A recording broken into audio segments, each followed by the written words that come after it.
Yonder sky that has wept tears of compassion upon my people for centuries untold, and which to us appears changeless and eternal, may change. Today is fair. Tomorrow it may be overcast with clouds.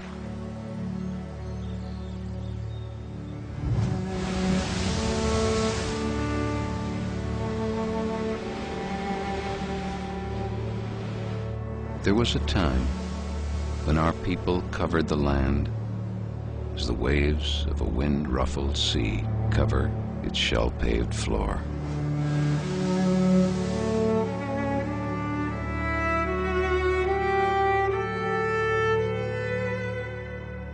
But that time long since passed away with the greatness of tribes that are now but a mournful memory.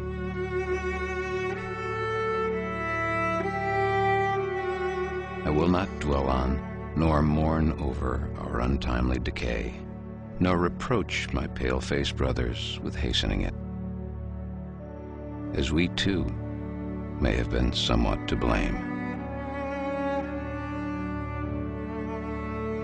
We are two distinct races with separate origins and separate destinies. There is little in common between us. Your religion was written upon tablets of stone by the iron finger of your God, so that you could not forget. The red man could never comprehend or remember it. Our religion is the traditions of our ancestors. The dreams of our old men, given them in solemn hours of the night by the Great Spirit, and the visions of our sachems, and is written in the hearts of our people.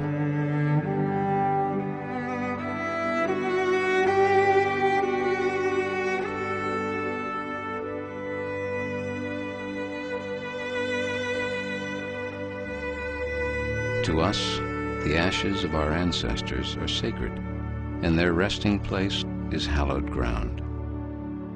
You wander far from the graves of your ancestors, and seemingly without regret.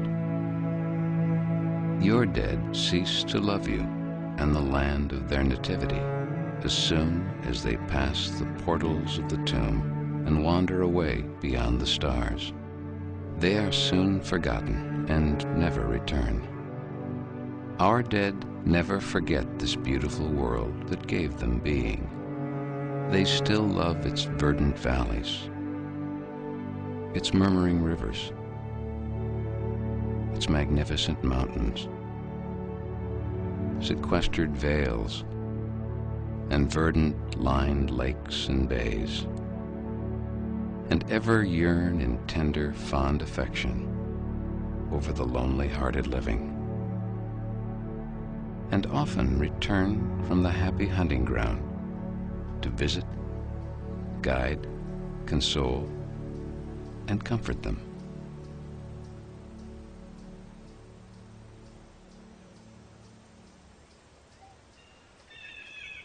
Day and night cannot dwell together.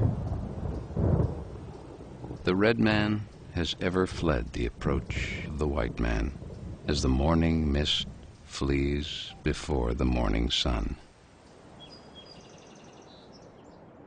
It matters little where we pass the remnant of our days. They will not be many.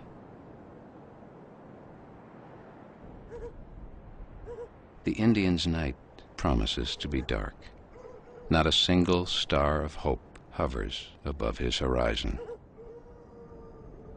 Sad-voiced winds moan in the distance. Grim fate seems to be on the red man's trail. And wherever he will hear the approaching footsteps of his fell destroyer and prepare stolidly to meet his doom, as does the wounded doe that hears the approaching footsteps of the hunter.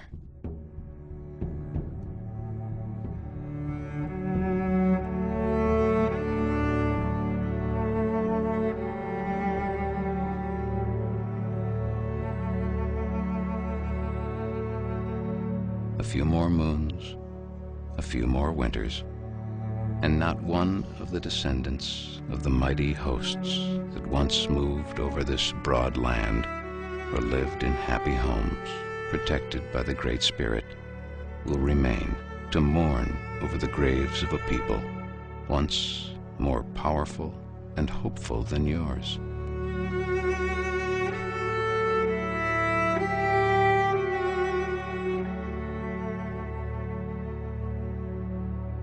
But why should I mourn at the untimely fate of my people? Tribe follows tribe, and nation follows nation, like the waves of the sea. It is the order of nature, and regret is useless.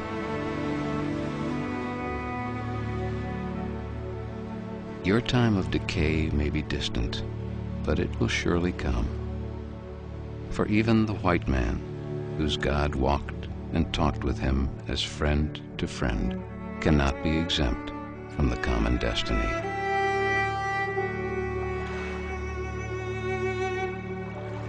We may be brothers after all. We will see.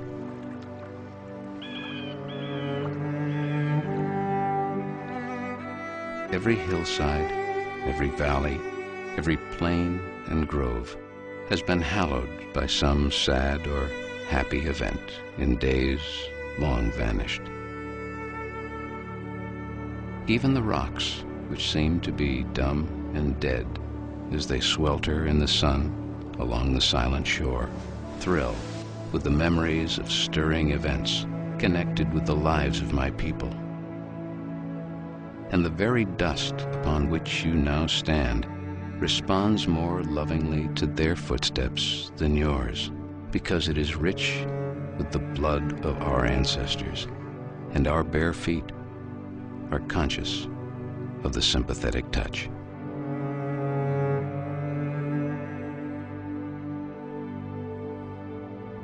And when the last red man shall have perished, and the memory of my tribe shall have become a myth among the white men, these shores will swarm with the invisible dead of my tribe.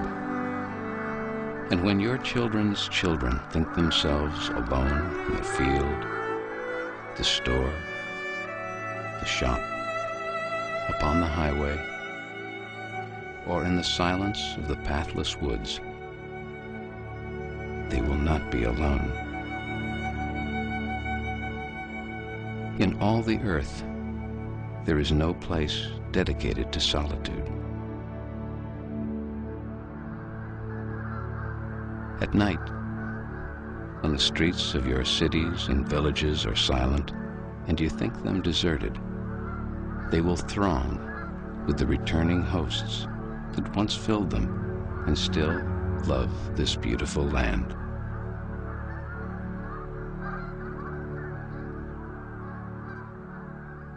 The white man will never be alone.